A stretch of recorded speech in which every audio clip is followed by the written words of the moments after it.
اٹھا کر پھینک دو باہر گلی میں, نئی تہذیب کے انڈے ہیں گندے. ہم لعنت بھیجتے ہیں اس قانون پہ. Don't forget to like, comment, share and subscribe to Mufti Tariq Masood, famous scholar. ایک بہت اہم بات آپ سے کرنی ہے. سینٹ میں بل پاس ہوا ہے, یہ سینٹ میں بل پاس ہوا ہے جس میں مسلم لیگ کی اکثریت, پیپلز پارٹی کی اکثریت اور کچھ لوگ پی ٹی آئی کے بھی ہیں. سب کے آپس میں درجنوں اختلافات کے باوجود اسلام کی مخالفت کا جہاں موقع آئے گا تو یہ ویسے ایک دوسرے کو گالیاں بھی دیتے رہتے ہیں, ایک دوسرے پر توڑ پھوڑ بھی کرتے رہتے ہیں, ویسے ایک دوسرے کے مرد آباد کے نعرے بھی لگاتے ہیں. لیکن جہاں اسلام مخالف بات آئے گی یہ سب آپس میں کیا ہو جاتے ہیں, چپ اور متفق. الا ماشاء اللہ چند لوگ تو ہر جگہ ہی اچھے ہوتے ہیں. تو اس بل کے خلاف جماعت اسلامی کے جو سینیٹر ہیں انہوں نے آواز اٹھائی ہے. مشتاق احمد صاحب نے, سب سے پہلے تو ان کو سیلوٹ کرنا چاہیے, اپریشیٹ کرنا چاہیے. وہ اگرچہ بل پاس ہو گیا لیکن اس اکیلے مرد نے آواز اٹھائی ہے کہ یہ ہمارے خاندانی نظام کو تباہ و برباد. اور پھر ان کے توجہ دلانے سے جے یو آئی کے بھی کچھ علماء ہیں جنہوں نے آواز اٹھائی. لیکن یہ جو ہمارا لبرل طبقہ ہے یہ سارا اس بل کے حق میں ہے اپنے درجنوں اختلافات کے باوجود. اس کا نقصان کیا ہو گیا کہ گھر کا جو سربراہ ہے نا وہ سربراہ کے بجائے خانسامہ بن جائے گا تھوڑے دنوں میں. اس کا کام ہے انڈے, پیاز, آلو, ٹماٹر, گیس, بجلی کے بل, بچوں کے اسکول کی فیسیں, بیوی کا نان نفقہ, یہ ساری چیزیں اٹھائے گا. مگر کسی سے کچھ نہ ڈانٹ سکتا ہے, نہ مار سکتا ہے, نہ ان کی پرائیویسی میں بیٹی کسی سے بات کر رہی ہے تو اس سے پوچھ نہیں سکتا کہ آپ کس سے بات کر رہے ہیں. وہ بوائے فرینڈ کے ساتھ گھر میں آتی ہے, باپ کو تھپڑ مارنے کی بھی اجازت. یہ نتیجہ یہی نکلے گا اس کا. تو دیکھو یہ لوگ جنہوں نے بل پاس کیا ہے ان بیچاروں کو نہ اپنے باپ کا پتا نہ اپنی ماں کا پتا. یہ بل سے لگ رہا ہے ان کا باپ کہاں کس روڈ پہ پڑا ہوا ہے, ان کی ماں کس روڈ پہ پڑی ہوئی. ان کے ہاں باپ بیٹی میں ریلیشن نہیں ہوتا, میاں بیوی میں ریلیشن نہیں ہوتا. ان کی بیگم اگر کسی سے تعلق قائم کر لے تو براڈ مائنڈڈ لوگ ہیں, کوئی بات نہیں, ایکچولی ہر آدمی کی اپنی لائف ہوتی ہے, آپ ادھر ہم ادھر. لیکن جو غیرت مند لوگ ہیں نا, جو گدھے گھوڑوں کی طرح زندگی نہیں گزارتے. میں نے بتایا تھا نا گدھے کا باپ ہوتا ہے کوئی, گدھے کی بیٹی ہوتی ہے, گدھے کا ماموں ہوتا ہے, گدھے کی خالہ. کیوں؟ گدھے میں شادی نہیں ہوتی. تو یہ جو قانون جب چلے گا نا تو مرد اس سے شادیاں کرنا چھوڑیں گے. وہ کہیں گے بے وقوف ہیں کہ ایک بیوی کو گھر بھی لے کے دیں, گیس بجلی کا بل بھی ذمہ دار کہ ہم بریں, اس کی اولاد کا سارا خرچہ بھی ہم اٹھائیں اور وہ ہماری بات نہ مانے. اس کا نقصان یہ ہوگا کہ جیسے یورپ میں قانون بنا طلاق کو روکنے کے لیے کہ مرد اگر بیوی کو طلاق دے گا تو آدھی جائیداد دینی پڑے گی. اس سے لوگوں نے آدھی جائیدادیں دینا نہیں شروع کر دی, لوگوں نے شادیاں کرنا چھوڑ دی کہ حرام کاری کرو, بیوی بنانے کی ٹینشن مت لو. اور جنہوں نے شادی کی انہوں نے کہا اگر پیپر پہ ڈیورس دی تو آدھی جائیداد دینی پڑے گی, پیپر پہ مت دو, ویسے چھوڑ چھاڑ کے چلے جاؤ. تو مرد تو ویسے بھی چھوڑ سکتا ہے یار, کاغذ میں رکھو بیوی ہے, لیکن ویسے کیا کرو, بیوی والے حقوق نہ دو, اس کو تعلق نہ رکھو اس سے. تو کون اس کو پولیس تھوڑی لے کر آئے گی کہ تمہاری بیوی ہے تو اب تم آؤ اس سے بیٹھ کے باتیں کرو. تو یہ خاندانی نظام کو تباہ کرنے کی ایک بہت ہی بدترین سازش ہے اور اس پہ آواز نہیں اٹھائی جا رہی جس طرح سے آواز اٹھانی چاہیے. تو جو بھی سوشل میڈیا پہ جتنا متحرک ہے اس کی ذمہ داری ہے اس قانون کے خلاف آواز اٹھائے. لوگ یہ کہتے ہیں کہ عورتوں پہ بہت تشدد ہوتا ہے, مانتا ہوں ہوتا ہے, بہت سی جگہوں پہ غلط تشدد ہوتا ہے. اسلام نے فضائل سنائے کہ عورت پہ ہاتھ اٹھانے والا اچھا نہیں ہوتا. نبی نے حجۃ الوداع کے موقع پہ خطبہ دیا, استوصوا بالنساء خیرا, آپ نے فرمایا عورتوں کے حق میں اچھا سلوک کرو, میری وصیت ہے. نبی نے فرمایا تم میں سب سے اچھا وہ ہے جو اپنے گھر والوں کے ساتھ, بیویوں کے ساتھ اچھے اخلاق سے بات کرے. امی عائشہ فرماتی ہیں نبی مسکراتے چہرے کے ساتھ گھر میں آتے, مسکراتے چہرے کے ساتھ گھر سے نکلتے. امی عائشہ فرماتی ہیں نبی ایسی محبت کا اظہار کرتے کہ میں جس برتن میں جس جگہ سے منہ لگا کے پانی پیتی نبی بھی اسی جگہ سے منہ لگا کے پانی پیتے. تو یہ اخلاق اسلام نے سکھائے ہیں, لیکن ساتھ ساتھ عورت کو یہ بھی باور کرائے کہ یہ تمہارا دوست ہونے کے ساتھ سربراہ بھی ہے. سربراہ کے پاس جب تک اپنی بات کو منوانے کی طاقت نہیں ہوگی تو وہ سربراہ نہیں ہوگا. تو یاد رکھیں جیسے کوئی حکومت سربراہ کے بغیر نہیں چل سکتی, گھر بھی ایک چھوٹی سی ریاست ہوتی ہے, وہ بھی سربراہ کے بغیر نہیں چل سکتا. جس گھر میں مرد اگر سربراہ نہیں ہے تو وہ گھر نہیں ہے, وہ رہائشی ہوٹل ہے. وہ کیا ہے؟ رہائشی ہوٹل ہے, جس میں اتفاق سے آپ کی ایک عدد وائف سے ملاقات ہو گئی. جو آپ کی کسی بات کی پابند نہیں ہے اور نہ آپ حقوق نان نفقہ ادا کرنے کے پابند. گھر کی ڈیفینیشن یہ ہے, مرد پابند ہے کہ بیوی اور بچوں کی ساری زندگی کی ذمہ داری کون اٹھائے گا؟ یہ مرد اٹھائے گا. اور نبی نے فرمایا جو خود کھاؤ وہ گھر والی کو کھلاؤ, جو خود پہنو, جس اسٹینڈرڈ کا لباس آپ پہنتے ہیں آپ نے اپنی بیوی کو وہ پہنانا ہے, جس اسٹینڈرڈ کی غذا آپ کھاتے ہیں آپ نے بیوی کو وہ کھلانی. اس کے بعد بھی اگر وہ عورت حد سے تجاوز کرتی ہے, حد سے تجاوز کیا ہوتا ہے؟ ایک صاحب نے مجھے بتایا کہ میری بیوی میری ماں پہ فحش الزام لگاتی ہے, غلط الزام لگاتی ہے.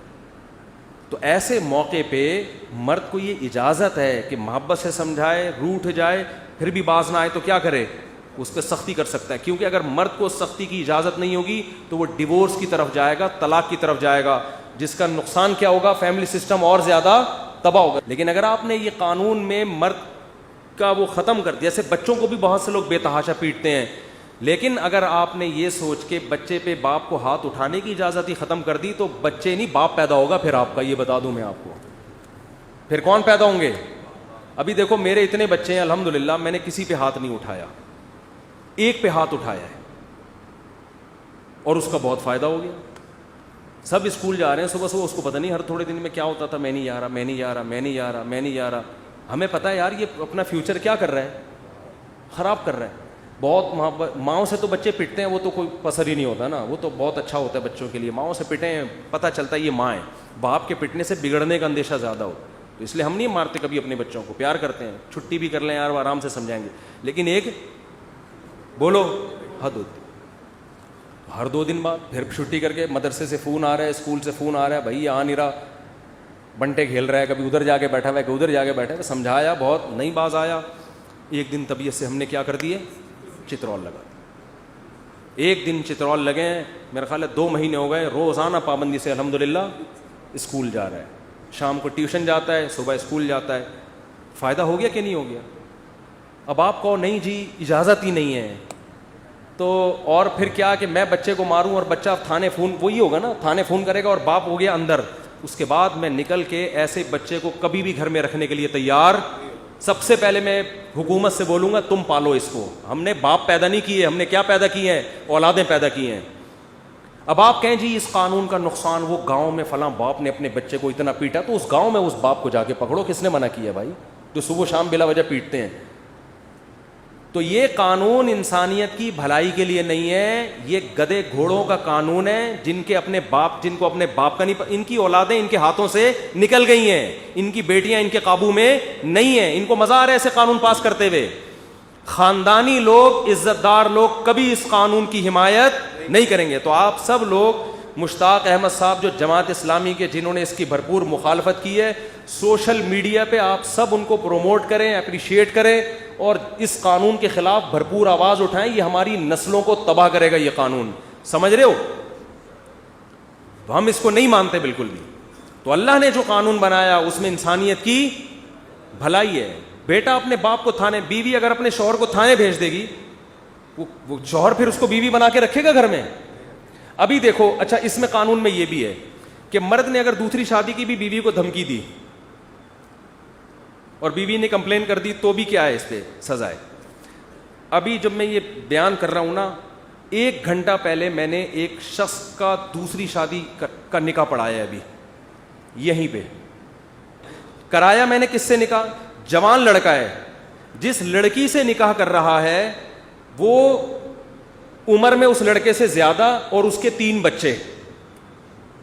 نہیں آ رہی بات, میرا خیال ہے نہیں آ رہی بات سمجھ. کوئی اس کے خاندان میں اس لڑکی کا ساتھ نہیں دے رہا. ایک جوان آدمی اس کو الگ گھر لے کے دے رہا ہے. میں نے اس خاتون سے پوچھا کہ یہ آدمی اپنی پہلی بیوی سے پرمیشن بھی نہیں لی ہے اس نے, اور یہ آپ طلاق یافتہ ہیں, آپ کے 3 بچے ہیں, یہ آپ کو رکھ رہا ہے, تو آپ کیسے افورڈ کریں گی؟ تو میں نے اس بندے سے بھی پوچھا, میں نے کہا آپ الگ گھر کا انتظام کر رہے ہیں؟ اس نے کہا میں الگ گھر کا بھی انتظام کر رہا ہوں. ان کا نان نفقہ, ان کے بچوں کا خرچہ کس کے ذمہ ہے؟ میرے ذمہ ہے. یہ جو مسلم لیگی ہے اور پیپلز پارٹی کے لوگ, سب کی بات نہیں کر رہا میں بتاؤں, ہر ایک میں اچھے بھی ہوتے ہیں, جنہوں نے یہ سینٹ کا بل پاس کیا ہے, اس خاتون کا کوئی حل بتاؤ اس کے علاوہ جو ہم نے ابھی 1 گھنٹہ پہلے نکاح پڑھایا ہے. اس عورت کا کو کیسے چھاؤں ملے گی, اس کو کہاں سے سہارا ملے گا. اگر آپ یہ قانون بناتے ہیں کہ پہلی بیوی کے سامنے دوسری شادی کی بات کرنا بھی جرم ہے, اسلام تو کہتے ہیں اجازت لیے بغیر بھی آپ کر سکتے ہیں, کیونکہ صرف اس کو نہیں اور عورتوں کو بھی ضرورت ہے. یا تو آپ, ہماری حکومت ایسی عورتوں کے نکاح کا انتظام کرے. اب آپ بتاؤ ایک جوان عورت 3 بچوں کو لے کے کدھر در در کی ٹھوکریں کھائے گی؟ حکومت تو الاؤنس جاری کر دے گی نا, بہت زیادہ قانون سازی ہوگی تو بیوہ اور طلاق یافتہ عورتوں کو جاب دے دے گی. عورت کو اللہ نے عورت اس لیے بنایا ہے کہ اس کو مرد کی ضرورت ہے, مرد کو مرد اس لیے بنایا ہے کہ اس کو عورت کی ضرورت ہے. اگر صرف جاب سے کام چلتا نا تو اللہ سب کو ہیجڑے بنا کے پیدا کرتا, مخنث بنا کے پیدا کرتا, نہ عورت کی ضرورت نہ مرد کی. یہ فزیکل ریکوائرمنٹ ہے عورت کی کہ مرد چاہیے, مرد کو کیا چاہیے؟ عورت. اس کا کوئی آلٹرنیٹ نہیں ہے, اس کا آلٹرنیٹ یا تو زنا ہے یا نکاح ہے. جو ابھی میں نے نکاح پڑھایا یہ تو میں نے خلاف قانون کام کیا. اس کا جو بیڑا غرق ہو رہا ہے ہمارے ججز کے پاس, ہمارے اسمبلیوں میں جو لوگ بیٹھے ہوئے ہیں ان کے پاس ان جیسی لاکھوں عورتوں کا کوئی حل ہے تو مجھے بتائیں. نہیں ہے تو اس کا مطلب یہ زنا کو پروموٹ کرنا چاہتے ہیں. یہ مرد پہ دوسری شادی کی پابندی لگا کر طلاق یافتہ اور بیوہ عورتوں کو زنا کا راستہ دکھا رہے ہیں. ان گدھے گھوڑوں کو اس سے کوئی فرق نہیں پڑتا کہ یہ زنا کریں یا نکاح کریں. تو گدھے گھوڑوں کے لیے گدھے جیسے گھوڑوں والے قانون آپ نافذ کریں. خاندانی لوگ جو عزت کے ساتھ نکاح کے ساتھ زندگی گزارنا چاہتے ہیں وہ اس قانون کو کبھی بھی تسلیم نہیں کریں گے. اٹھا کر پھینک دو باہر گلی میں, نئی تہذیب کے انڈے ہیں گندے. ہم لعنت بھیجتے ہیں اس قانون پہ, اور ابھی سے ہم بتا رہے ہیں کہ پاس ہو بھی گیا اس قانون کی انشاءاللہ دھجیاں اڑائیں گے ہم. ایک سوال ہی پیدا نہیں ہوتا اس قانون کو ہم فالو کریں ایسی کی تیسی. تو میں تو مانتا ہی نہیں اس کو. میں نے دوسری شادی کی, کسی نے کہا جیل ہو جائے گی, میں نے کہا دفعہ کرو, جیل ہو جائے گی ایسی کی تیسی. میں طلاق یافتہ سے شادی کر رہا ہوں, اس کے بچوں کو پال رہا ہوں, بھاڑ میں جائے یار, جیل ہو جائے گی. ایک آدمی نے مجھے کہا کہ میں ایک طلاق یافتہ سے دوسری شادی کر رہا ہوں. اس بندے نے مجھے کہا, اور میرے پیر و مرشد نے منع کیا کہ اس طلاق یافتہ سے آپ دوسری شادی بولو نہ کریں.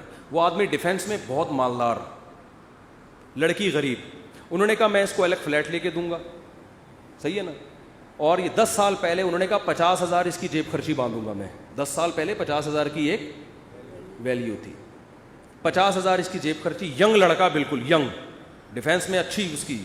میں نام اس لیے لوں گا پکڑا جائے گا, نام اس لیے نہیں لوں گا کہ کیا ہوگا, کیونکہ ابھی تک کیا ہے معاملہ کسی کو پتہ نہیں ہے. اچھی آمدن اس کی.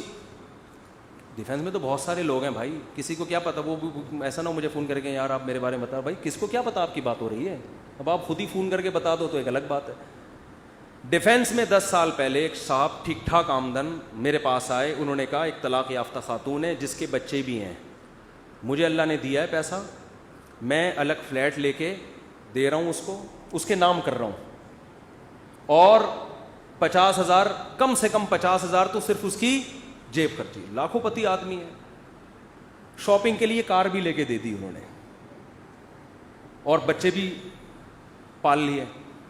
کہہ رہے ہیں سب سے بڑی رکاوٹ میرے پیر و مرشد ہیں جن سے میں بیعت ہوں, نیک آدمی ہیں. وہ کہہ رہے ہیں 2 شادیوں کی ٹینشن مت لو, اس سے نہ نماز کے رہو گے نہ زکوٰۃ کے رہو گے. بہت بڑی ٹینشن ہے, یہ پھڈوں میں رہو گے, یہ کبھی ادھر کبھی ادھر. اب بھائی یہ ٹینشن نہیں. میرے پاس آئے مشورہ لینے کے لیے. میں نے ان سے کہا آپ جن پیر و بزرگ کی مشوروں پر عمل کرتے ہیں, اگر یہ ان کی بیٹی ہوتی, اگر یہ ان کی بیٹی ہوتی اور وہ آپ کو پرمیشن دیتے اپنی بیٹی کی خاطر, تو سوال پیدا ہوتا ہے دوسروں کی بیٹیوں کے لیے اصول کچھ اور اپنے لیے اصول کچھ اور کیوں ہوتا ہے کہ نہیں ہوتا.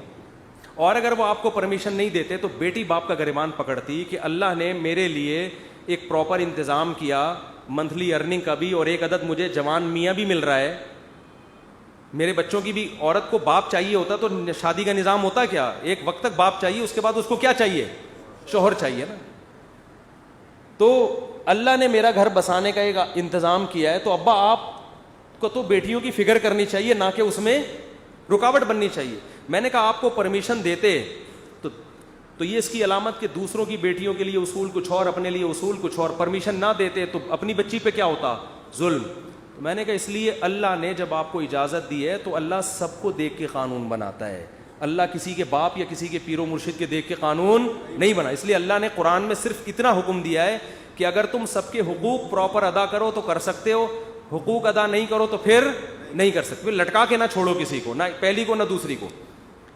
اس کے علاوہ اللہ نے کسی سے آپ پرمیشن لینے کی آپ کو, جب اللہ کہہ رہا ہے باپ سے پرمیشن لینا ضروری نہیں ہے تو گورنمنٹ سے پرمیشن لینا کہاں سے ضروری ہو گیا؟ تو یہ خود اپنے قوانین کے خلاف ایسے قانون بناتے ہیں کہ لوگ اس قانون کی دھجیاں اڑائیں. سمجھ رہے ہیں نا, خود اس قانون کی دھجیاں اڑائیں. تو ایک چھوٹا سا واقعہ سنا کے میں بات ختم کرتا ہوں. تو ہمارے ایک دوست تھے 15-20 سال پہلے, بلکہ اس سے بھی زیادہ ٹائم ہو گیا, وہ ٹیکسی چلاتے تھے مالدار آدمی, لیکن ان کو شوق ہوگا کہیں اوبر شوبر, اب اوبر تو سب آئی نہیں تھی, وہ ٹیکسی میں بھی ان کی بہت ارننگ ہوتی تھی, شام کے وقت ان کا الگ بزنس ہے, صبح چند گھنٹے وہ. تو میں ان کے ساتھ کہیں جا رہا, انہوں نے مجھے اپنا واقعہ سنایا.